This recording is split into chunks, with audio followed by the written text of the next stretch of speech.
Hey, you guys know we have Toon Chaos right around the corner here, right? Well, I wanted to talk about a card that we could potentially be getting in here from the anime. It was specifically shown in Yu-Gi-Oh! Zexal 11. For a very brief second, you saw what appeared to be one of the most powerful cards in all of creation, and it would definitely really sum things up in a set geared towards chaos that we might be getting one of these things. Let's dig into a discussion on this unholy abomination, shall we?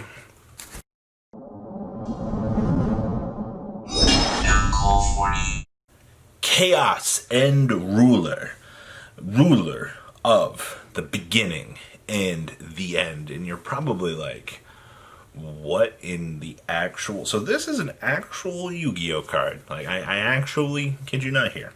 So this thing stands at a huge what?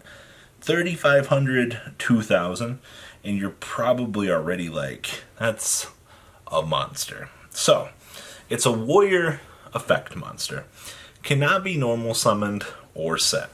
Must be first special summoned from your hand by banishing one light warrior type monster and one dark fiend type monster from your graveyard. I know, those are specifically more detailed summoning conditions than your normal chaos monster. In the past, we've seen, just light and dark, but we've gone all the way down to light warrior, dark fiend here.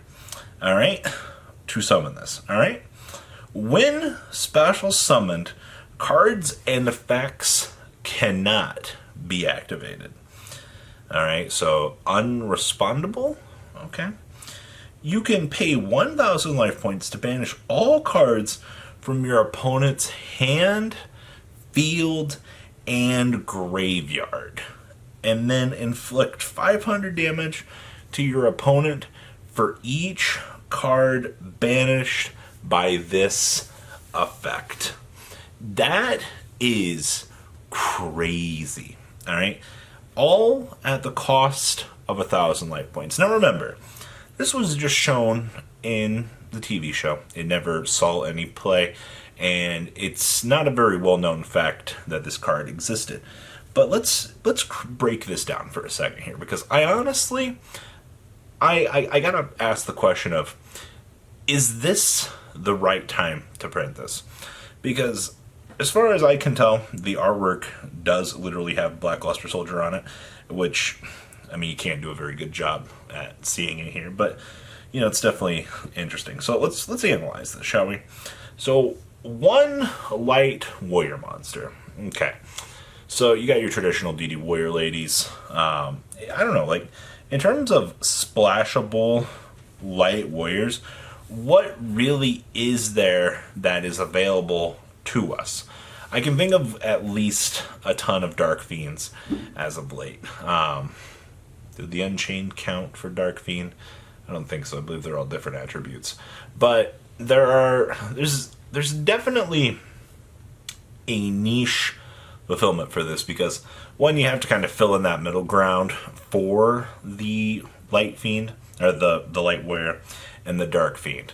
Now, typically, your Fiend type monsters haven't been the nicest to us throughout the years.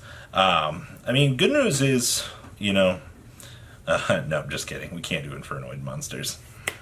That'd be a little bit too hard. Let's see here. Oh God, Zork actually exists.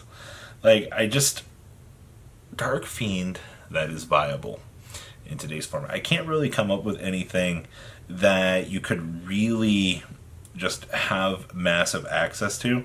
I think it's kind of the question you're going to have to ask yourself is, at what point do we try to splash this in to drop this? Because one, it is a level 10 warrior. So not only that, you're going to have to somehow get to this. And we've definitely seen in the past with how Yu-Gi-Oh! Has developed with things, playing cards that are not necessarily searchable can often run you into some problems. That's why Isolde exists now, for the general purpose of abusing the Warrior Toolbox even further.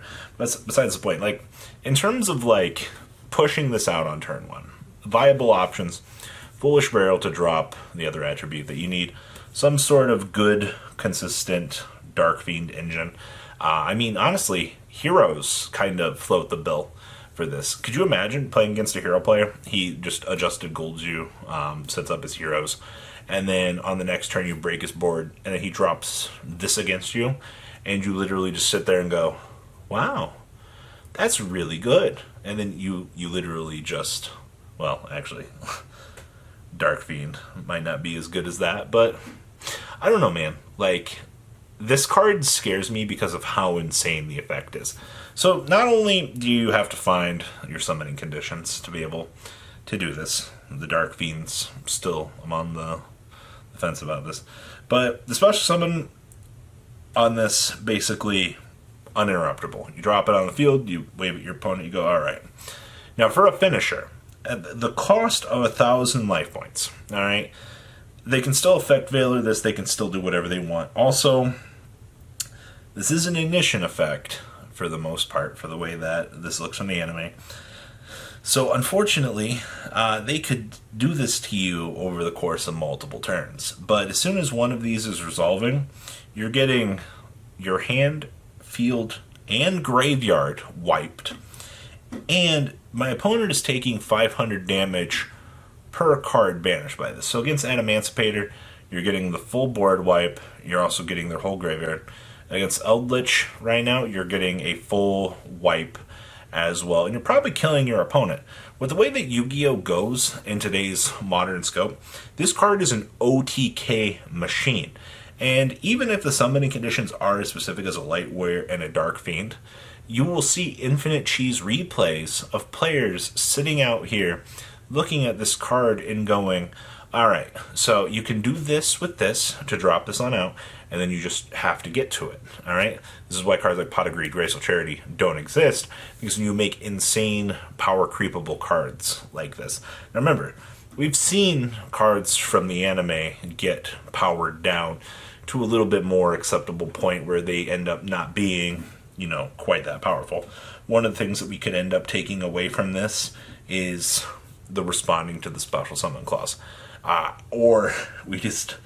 The fact that it banishes the graveyard is the insane part. Because in the early stage, like turn 1 of Yu-Gi-Oh!, if you can resolve this and get the free board wipe, then you're good. I could see them putting a clause on this similar to the Erratic Chaos Emperor Dragon that we currently see in the game, where, it's the only effect that you can apply that turn, basically.